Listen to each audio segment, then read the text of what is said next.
Magandang araw sa inyo mga kalapatids, Kuya Toy Bits, para magbigay ng update dito sa kaganapan dito sa ating loop. Ngayon, i-share ko sa inyo kung ano yung mga ginagawa natin pagka gising sa umaga dito sa ating loop. So, papakita ko po sa inyo yung mga pinagkakaabalahan natin dito.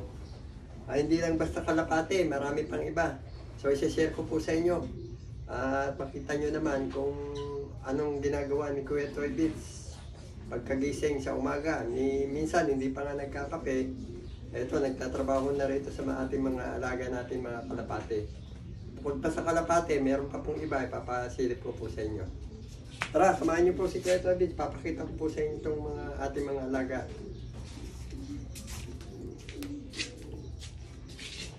Ito po ay mga breeder natin dito sa first floor ng ating kulungan.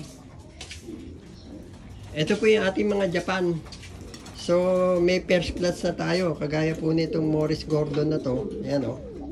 Morris Gordon. Na Josephine line. Ayan. Sa sobrang inbreed ng Josephine line. Kasi bago ko binyahe yung pinaship yung itlog na galing Japan, ibinalik dun sa nanay, sa tatay, yung mga naging anak nila. So, yan, sa sobrang inbreed, naglalabas na ng ibang kulay. Yan, pure breed na naman yan. So, advice ko lang kung sinong makaka-avail, pwede nilang ipang-cross. Kasi, malapot na yung dugo nito, naglalabas na siya ng mga iba-ibang kulay. Ayan o. Yun ang experience ko po, yun ano ko dito sa aking mga breeder dito sa Pilipinas. Komodo sa Hideo Nin's Loop nung araw, hindi pa sila nagpapakita ng mga throwback na mga kulay, pero nung sinerch ko dun sa mga ninuno nila, meron talaga mga ganyang kulay na lumalabas sa breeding ng mga Morris Gordon.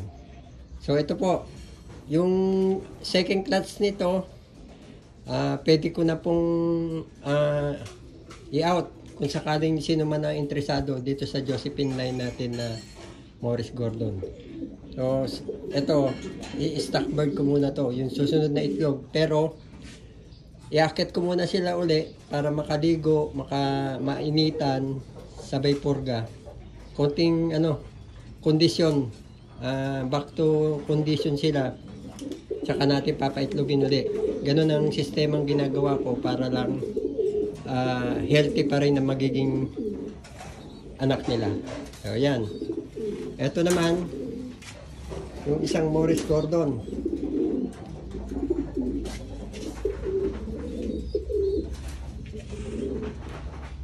Yan, naiwalay na yung anak nito. Papakita ko sa inyo mamaya yung naging anak, parehas na itim.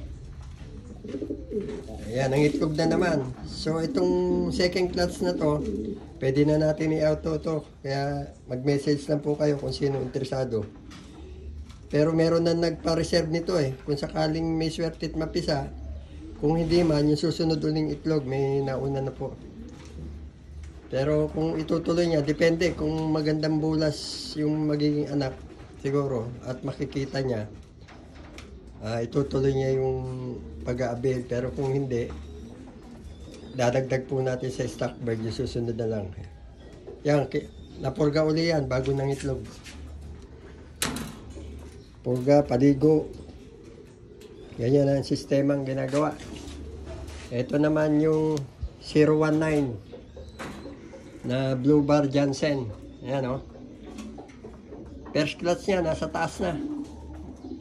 Lumilipals na. Ito, second clutch nito. I-out po natin yung magiging anak nito kung sakaling magandang medyo malaki, magandang size, healthy. I-out ko po. Hindi po tayo mag-out ng hindi ako kontento sa katawan at saka sa itsura ng hipo ng kalapate. Dito pa lang, i-reject ko na kung sakali. Pero sa bloodline ay wala pong problema. Hindi naman po nababansot yung dugo ng kalapati. Yung itsura lang. So ito, meron pa tayong isang 019 na Pearl Eye na Jansen pinagpahinga ko yung yung kak. Eto, matagal na nasa taas to. Ngayon, pagsasamahin ko ulit siya, nagpapahinga lang po ng mga 1 week. Nandun sa taas yung pares. Tsaka yung dati rito nakakulong, ayun, nasa taas na naman, pinaghiwalay ko ulit para i-pair. Ito naman yung ating auto winner. First clutch nila to. Yung unang itlog, maliliit pa, kaya hindi ko itinuloy. Ito yung pangalawang itlog. Bali, para sa akin, first clutch pa lang to, wala pong binibigay pa sa akin na anak. Ayan o. Ayan yung signature bloodline ni Mr. Devinin, yung auto winner. May pasok din po ito ng Jansen na i-cross sa Hafner.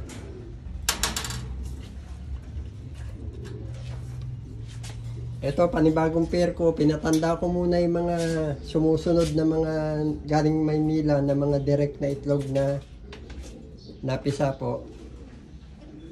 Susunod naman na yung mga itlog mismo na dala ko na galing Japan.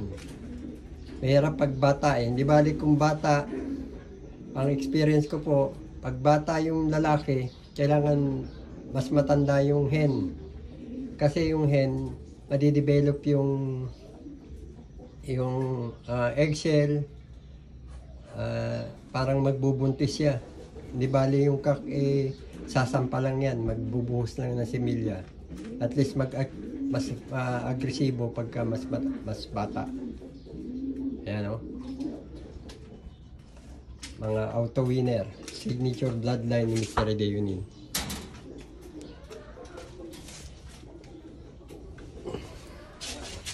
Ito, may Jansen pa tayo rin sa baba. Yan, Jansen.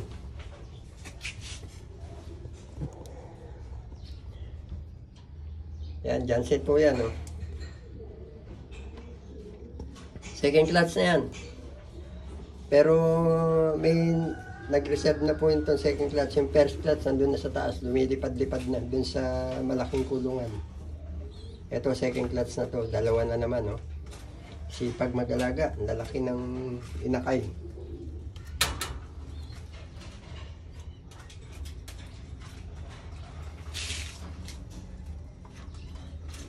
Ito, Louis Opel. Yan. Yung isang pair ng Louis Opel, kaya binaba ko itong Jansen, pinagpahinga naman natin. Ito, pagka iwawalay ko na yung papasiter natin yung magiging itlog para makapagpahinga sila. Pang second clutch, preparation for second clutch, lahat ipapahinga. I-kukondisyon ulit. Recondition, ang tawag ko ni Kuya Toy Beats. Ito naman yung ating mga plier. Yung mga anak ng mga gagawin natin plier. Yan. Para dito sa ating club dito sa probinsya. Yan. May may mga pasok ng GMT. Jason Toquero, bloodline. Yan, Jason Toquero. Yan. Ito naman, Mr. Nakamura line. Walang swerte yung isang naging anak. Namatay, pero magtataka ka kung bakit isang gray cell, isang white na may brown. Ang naging anak is brown. Siguro nagmana rito sa nanay. Ang tatay kasi nitong puti na to, Paul Sion, na i-cross sa Masili. Kaya nag-anak ng brown. Kasi yung Paul Sion ni Mr. Nakamura is brown. Ito naman, yung old bird ko na nakaban ng PHA galing Maynila dun sa pinsang ko kay Ricky Benitez. Yan, MMFC player, binigay niya sa akin yan. Piner ko naman yung GMT. Yan ang ating mga kinukuhanan ng plier. So ito, ano rin to, Mr. Nakamura line. Yun, yung ano, Paul Sion. Yan. So, papakita ko sa inyo yung mga first class na inanak ng ating mga Japan.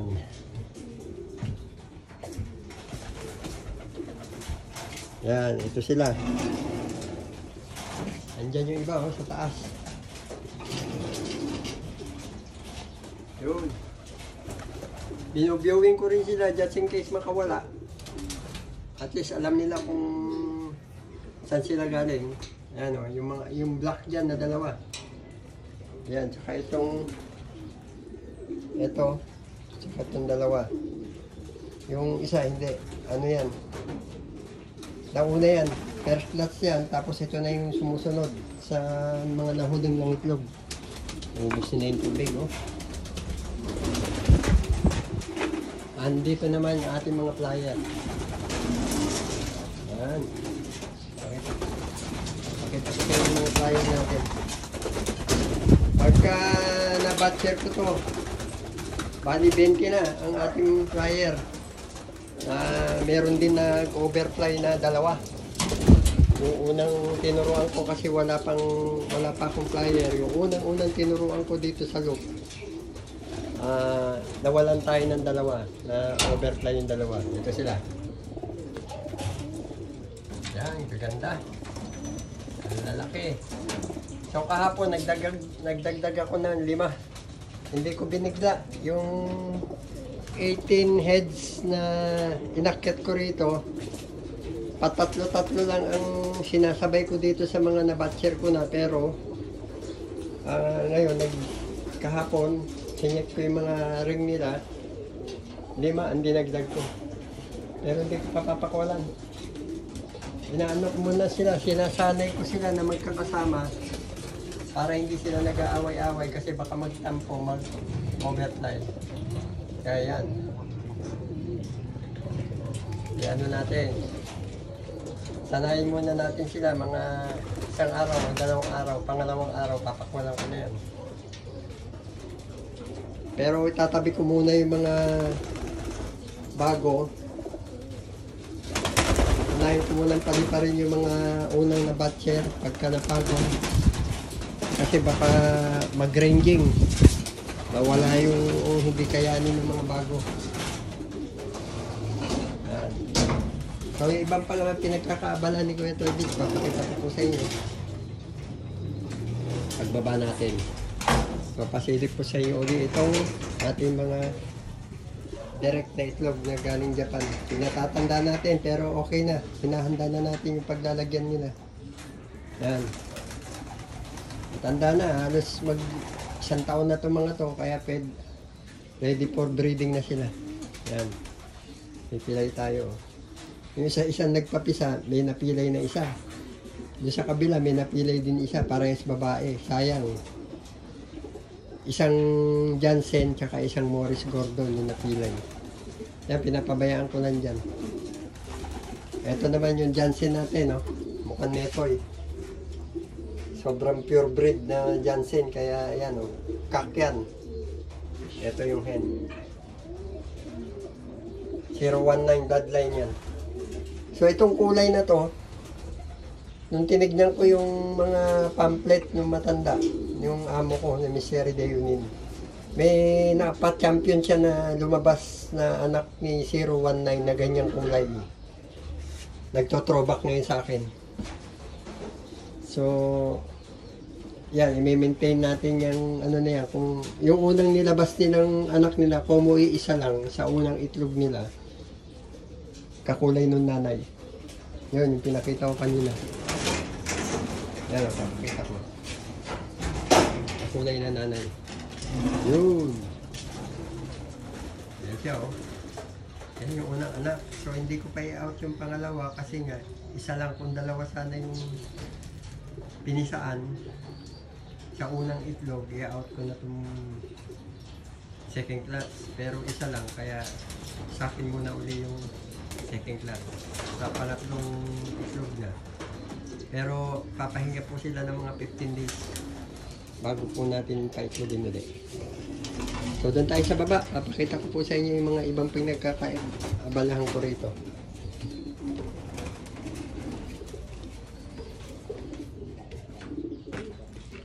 Ito naman yung mga nag-sitter sa Manila ng mga pinapadala kong itlog. Ito galing din sa MMFC player na pinsan ko. Kaya nung umuwi ako dito sa probinsya, dinala ko na rin sila. Ngayon, kinuhanan ko muna sila ng panlipad para dun sa local ano natin dito, club. Yan, yung mga masipag na naglimlim ng itlog o nagpisa ng itlog sa Manila na mga pinapadala ko. Yan sila. Yung isa, pinagpahinga ko. So yan, mga pinagkakabalahan natin dito, yan, mga patong. Kumuha ko nito dahil yung mga nahuhulog na pagkain, yung nahuhulog dyan, yung kinakain nila.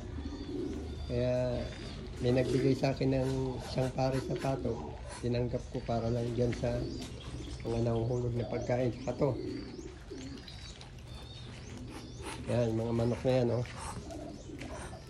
Yun, itlogan nila. May itlog, oh. May nangingitlog, may nagdilimlim. Yan, mga pinagkakaabalahan ko rito. So, dito tayo dadaan. Bukod sa kalapate, manok. Yan, naasikaso rin natin yung ating mga alagang aso. Mga bantay sa gabi. Tigatahol natin. Yan, si Tachi. Isa siyang French Bulldog. Imported line yung tatay niya. So ito yung kulungan na inahanda natin. Mamaya i-screenan ko na yan. Ang screen nito, mga kalapatids, dito lang sa flooring at saka harap. Tapos yung pinaka dingding nitong ating loop sa second floor, sasaksak lang natin sila sa loob. Yun ang magsisilbing pinaka likod at saka side nila. Yan. Kasi hindi ko masya yung sukat nung ano, yung Taiwan breeding cage. Kaya nagpagawa ko ng sariling sukat. Yan, o. Yan. Sakto yan. Sa apat na bloodline ni Mr. Deunin, apat din yan na tigta-tatlo. Taga-Tagalawa naman yan. May divider dito. Taga-Tagalawa. Bali 6 na kung sakali maparami natin, bali 6 na breeders ang ating mga Japan line. Yan.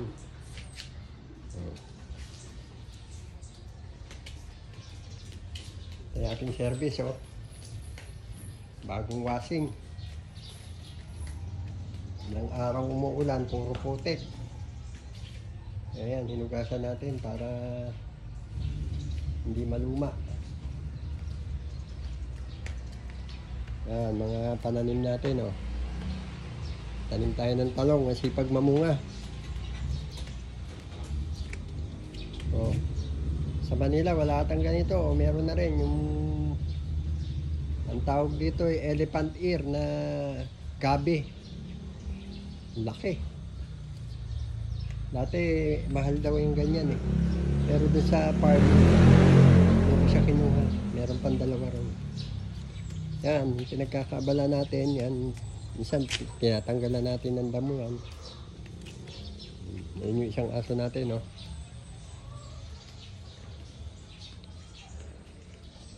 Yan, si Pablo. Yung ating XL na Belgian. Tayo, Pablo. Ayun, laki, oh. Ayan, hindi kami nagkita nung tuta ito. Pero nung dumating akong galing Japan, malaki na siya. Almost 1 year na siya. Nung nagkita kami, nilapitan ko kagad. Hindi naman ako, yan, tsaka ano siya, mabait, oh. Tapos ito pa, mga kalapatids, yung isa nating pinagkakaabalahan, yung bagong alaga natin, itong mga Rhode Island Red na dark mahogany na mga F1. Alaga rin tayo niyan. At yun nga, meron tayong nakuhang incubator. Nangingitlog na sila. 7 months old. Pero binigyan ko sila ng oregano, binabanata, no? Lalaki niyan. So pagka naanak sila, kailangan ko na naman ng panibagong kak. Lalaki na para hindi sila ma-inbreeding. Ito ay mga F1. Sabi nung pinagbilihan ko, galing sa imported yung mga magulang nila, kaya F1 sila. Yun, ginawa natin ano nila, itlugan. Tayo na rin ang gumawa nitong kulungan. Pansamantalang pinaglagyan natin sa kanila. So meron din tayo mga konting mga Texas na naibigay nung kinuha ko yung mga kalapati sa Manila, yung nagpapisa ng mga itlog, yung kaibigan ko.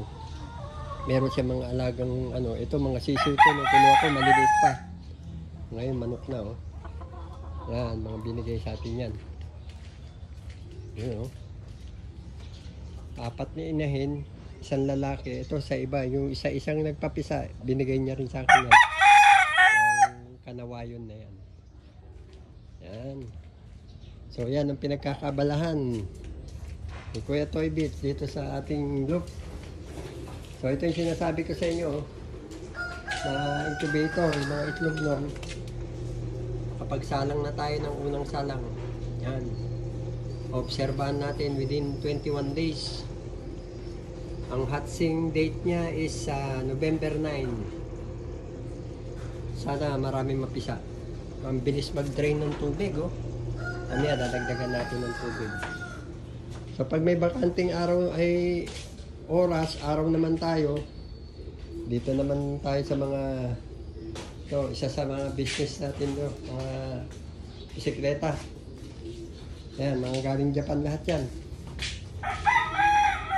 Marami nang nai-out. Ayan na lang mga natitira. May 3 pa ron sa harapan. Almost 40 units na ang dala ko na mga bike na padala rito sa Pilipinas. Naibenta na yung iba. Yan, isa sa business natin yan. Yung mga motor saka bisikleta. Yan, kung sinong interesado, meron tayong mga scat dito na mga etong gravel bike.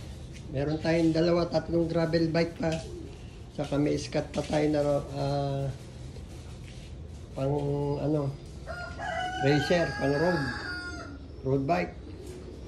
Saka gravel bike na 3. Ito pa, ina-assemble pa natin yung isa.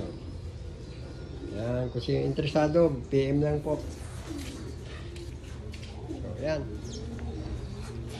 Yun lang update ko sa inyo sa araw na to, mga kalapatids. Yung mga pinagkakaabalahan ni Kuya Toy Beats dito sa ating group. At saka dito sa ating bahay, dito sa probinsya. So hanggang dito na lang mga kalapatids. Maraming pong salamat sa walang sawang tumatangkilik sa YouTube channel ni Kuya Toy Beats. Sana miski pa paano nakakapagbigay ako ng inspiration sa mga ibang tao na nakakapanood sa ating vlog. Maraming pong salamat. Like, share, and subscribe po. Huwag niyo pong kakalimutan. Arigato po. Salamat. Bye.